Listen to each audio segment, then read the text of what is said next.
మన సమాజంలో గురువుకి మహోన్నతమైనటువంటి స్థానం ఇవ్వడం జరిగింది. ప్రాచీన కాలం నుండి ఇప్పటి వరకు కూడా గురువుని దైవంతో సమానంగా చెప్పడం జరిగింది. తల్లిదండ్రులు జన్మనిచ్చిన దేవతలు అయితే గురువు జీవితాన్ని ఇచ్చిన దేవుడుగా భావిస్తాం. అయితే మన కవి అయినటువంటి కబీర్ దాస్ గారు చెప్పినటువంటి ఒక చిన్న పోయం చెప్పుకుందాం. గురు గోవింద దోవు ఖడే కాకౌ లాగో పాయ్, బలిహారి గురువు అపనే గోవింద దియో బతాయ్. ఇందులో కబీర్ దాస్ ఏమంటాడంటే, గురువుని భగవంతుని కంటే గొప్పగా భావిస్తాడు. ఏ విధంగా అంటే, గురువు అలాగే గోవిందుడు భగవంతుడు ఇద్దరు వచ్చి ఒకే స్థానంలో నిలబడి ఉన్నట్లయితే ఎవరి కాలికి మొక్కాలి అన్న సందర్భంలో నేను గురువు గారి కాలినే మొక్కుతాను అంటాడు. ఎందుకంటే ఆ భగవంతుడి గురించి చెప్పింది మా గురువు గారే, ఆ భగవంతుడిని పరిచయం చేసింది గురువే, కాబట్టి నేను గురువునే ముందుగా పూజిస్తాను అంటాడు. అలాగే ప్రాచీన కాలం వేదకాలం నుంచి మనం ఎప్పుడూ చెప్పుకుంటూ ఉన్నటువంటి ఒక కవిత ఉంది. అదే గురు బ్రహ్మ గురుర్ విష్ణు గురుర్దేవో మహేశ్వర గురు సాక్షాత్ పరబ్రహ్మ తస్మై శ్రీ గురువే నమః. ఈ పద్యం గురువుని అతి గొప్ప స్థానాన్ని నిలిచే స్థానంలో చెప్పబడుతుంది. కానీ ఈ శ్లోకం వెనకాల ఉన్నటువంటి కథ, అది ఏ సందర్భంలో చెప్పబడింది, ఎప్పుడు వాడబడింది అనే విషయాన్ని మనం ఈ స్టోరీ ద్వారా నేర్చుకుందాం. ఓకే, ఈ శ్లోకం వెనుక అత్యంత ఆసక్తికరమైన కథ ఉంది. ఈ కథ ఇంతకు ముందు తెలిసిన వారు మళ్ళీ ఒక్కసారి వినేయండి, అలాగే తెలియని వాళ్ళు శ్రద్ధగా చూడండి. కొన్నేళ్ల క్రిందట గురుకులాలు ఉండేవి. ఈ గురుకులాలు అనేటువంటివి విద్యార్థులని మనం నేటి ఆశ్రమ పాఠశాలలుగా ఉండేవి. గురువు దగ్గరే విద్యార్థులు ఉండి విద్యను అభ్యసించేటువంటి వారు. అలా ఒకానొక గురుకుల ఆశ్రమంలో ఒక గురువు గారు ఉండేవారు. ఆ గురువు గారి పేరే వేద ధర్ముడు. ఆయన సర్వశాస్త్ర కోవిదుడు, అంటే అన్ని శాస్త్రాల్లోనూ ప్రావీణ్యం కలిగినటువంటి వ్యక్తి. అంతేకాకుండా జ్యోతిష్య శాస్త్రంలో దిట్ట, అంటే జ్యోతిష శాస్త్రంలో చాలా గొప్ప వ్యక్తి అన్నమాట. ఆయన ఎందరో పిల్లల్ని చేరదీసి ఆయన వద్దే ఉంచుకొని భోజనం పెట్టి వారి మంచి చెడులు ఆశ్రయం కల్పించి ఆయనకు వచ్చిన విద్యలన్నింటినీ కూడా నిస్వార్థముగా బోధిస్తూ ఉండేవారు. అలా ఈయన వద్ద కౌత్సుడు అని ఒక శిష్యుడు ఎంతో గురుభక్తితో ఉంటూ విద్యను అభ్యసిస్తూ తను కూడా జ్యోతిష్య శాస్త్రంలో మంచి పట్టును సాధించాడు. చదువు ముగిసిపోయాక శిష్యులంతా స్నాతక సభ, అంటే మనం ఇప్పుడు చెప్పుకునేటువంటి గ్రాడ్యుయేషన్ లాంటిది ముగించుకొని గురువుని ఆశ్రమాన్ని వదిలి వెళ్ళిపోయేవారు. వెళ్ళి ఆ చదువుకునేటువంటి విద్యలతో వారి జీవితాన్ని గడుపుకునేవారు. అలా కౌత్సుని విద్య కూడా చివరికి వచ్చేసినది. ఒకానొక సందర్భంలో గురువు గారు ఏదో పని మీద ఊరు వెళుతూ ఆశ్రమ బాధ్యతలన్నిటినీ కూడా కౌత్సునికి అప్పగించి వెళ్తారు. ఆయన తిరిగి వచ్చేసరికి ఆయన లేని లోటు లేకుండా అన్ని యథావిధిగా జరుగుతుండడం చూసి గురువు గారు ఎంతో సంతృప్తి చెందుతారు, ఎనలేని ఆనందాన్ని ఆనందిస్తారు. ఇదిలా ఉండగా స్నాతక సభ జరిగే రోజు రానే వచ్చినది. అందరూ గురువు గారితో తమకు ఉన్నటువంటి అనుబంధాన్ని చెప్పుకొని ఆయన వద్ద ఆశీర్వచనాలు తీసుకొని తమ తల్లిదండ్రులతో తమ ఇళ్ళకి వెళ్ళిపోయారు.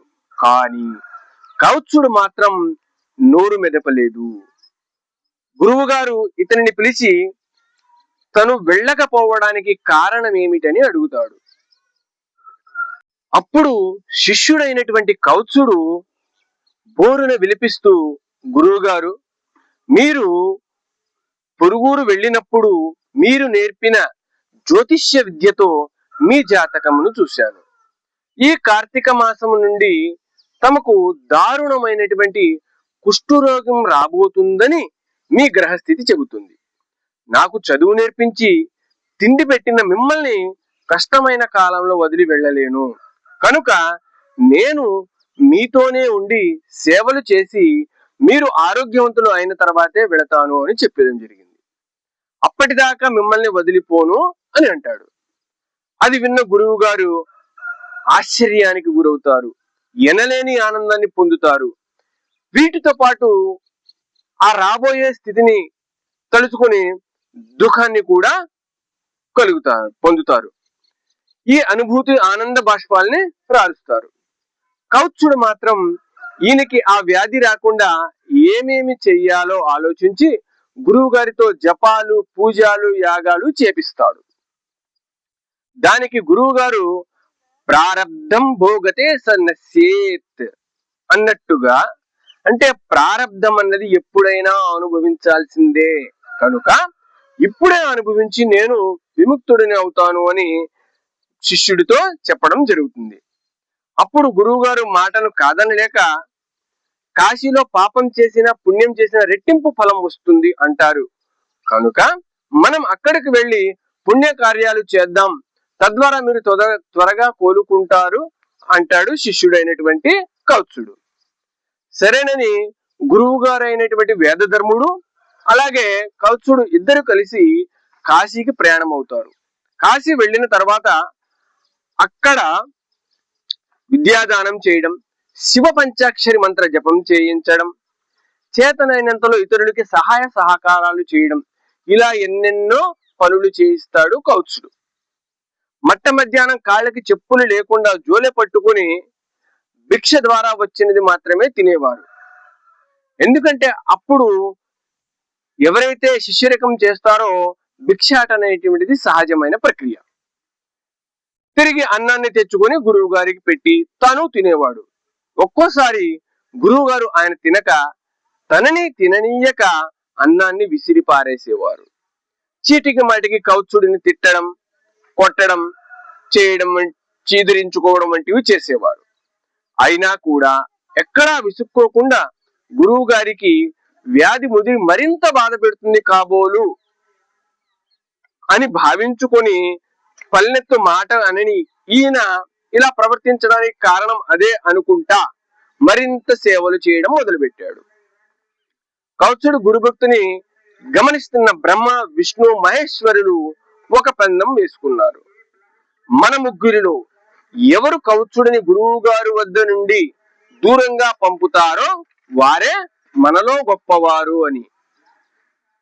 అయితే మనం ఇక్కడ విషయం గమనించాల్సింది ఏంటంటే, గురువు గారిని ఇబ్బంది పెట్టి ఆనందించడం దేవుళ్ళ లక్ష్యం కాదు, కానీ కౌత్సుడి పరీక్షలు పెట్టే స్థాయిని చేరుకోవడం అతి గొప్ప విషయం. సరే అని అనుకున్నట్టుగా ముందుగా బ్రహ్మ మారు వేషంలో వచ్చి, నువ్వు కాశీ వచ్చినప్పటి నుండి చూస్తున్నాను, ఎందుకు ఆయన దగ్గర అన్ని మాటలు పడుతూ ఉంటావు? పెద్దవాడిని చెప్తున్నాను, నా మాట విని వేరే గురువుని చూసుకొని వెళ్ళిపో అంటాడు. దానికి కౌత్సుడు, గురువుని అది ఇటువంటి పరిస్థితుల్లో బాధపడుతున్న ఆయనని వదిలివేయమని చెప్తున్న మీరు పెద్దవారు ఎలా అవుతారు? మీరు మా గురువు గారి పరిస్థితుల్లో ఉంటే శిష్యుడిని వదిలి వెళ్ళిపోవాలనే అనుకుంటారా అనేసరికి బ్రహ్మ నోట మాట రాక వెళ్ళిపోతాడు. తదుపరి విష్ణువు మారువేషంలో వచ్చి, రోగంతో ఉన్న గురువు గారికి సేవ చేస్తున్నందుకు నిన్ను మనస్ఫూర్తిగా అభినందిస్తున్నాను, కానీ చేసిన మేలు మరిచే కృతజ్ఞునికి సేవ చేస్తే పాపం కూడా వస్తుంది కనుక ఆయనని వదిలి వెళ్ళి. దానికి కౌత్సుడు, కృతజ్ఞత అన్నది ఏదైనా ఉంటే ఇటువంటి సమయంలో వదిలి వెళ్ళిపోతే అది నాదే అవుతుంది.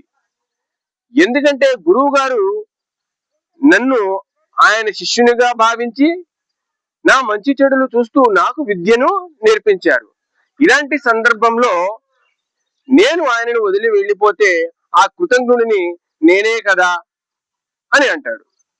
అతను అలా అనేసరికి విష్ణువు వెనుతిరుగుతాడు. ఇక ఈశ్వరుడు మారు వేషంలో వెళ్ళి కౌత్సుడితో ఈ విధంగా అంటాడు, మానవ సేవే మాధవ సేవ అన్నమాట వాస్తవమే. కానీ ఇలా చిత్కారాలు పొందుతూ ఎందుకు? తను తినటం మానివేయటమే కాక నువ్వు తినే వీలు కూడా లేకుండా అన్నం నేలపాలు చేయడం తప్పు కాదా? నువ్వు దూరమైతేనే నీ విలువ తనకు తెలిసి వస్తుంది కనుక కొన్నాళ్ళు దూరంగా ఉండు అంటాడు.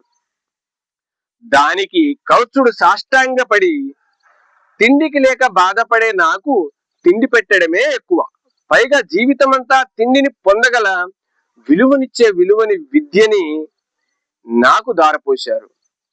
కొన్ని సంవత్సరాల పాటు ఉచితంగా భోజనం పెట్టి వృద్ధి చేసిన ఆయనకి కొన్ని రోజులు నన్ను ఉపవసించేలా చేసే హక్కు ఉంది కనుక మహానుభావ, వీలైతే నాకు ఒక సాయం చేసి పెట్టండి.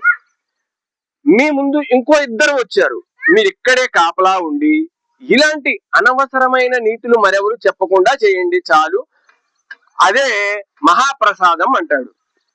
అంతే.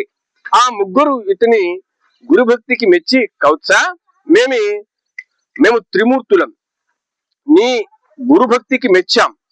మేము పెట్టిన పరీక్షలో నువ్వు నెగ్గి నీ అపారమైన గురుభక్తిని చాటుకున్నావు, నీకు మోక్షాన్ని ప్రసాదిస్తాము అంటారు. దానికి ఆనందించిన కౌత్సుడు, మీ దర్శన భాగ్యం నా అదృష్టం. మీ గురించి నాకు చెప్పింది మా గురువు గారే, ఇప్పుడు మీ దర్శన భాగ్యం కలిగించింది కూడా మా గురువు గారే కనుక నాకు గురువే బ్రహ్మ, గురువే విష్ణువు, గురువే మహేశ్వరుడు. మీ ముగ్గురిని సృష్టించిన ఆ పరబ్రహ్మ ఎవరైతే ఉన్నారో ఆయన కూడా నాకు మా గురువే. అందువలన నాకు మోక్షానికి అర్హత వచ్చింది అంటే దానికి కారణం మా గురువు గారే అంటాడు.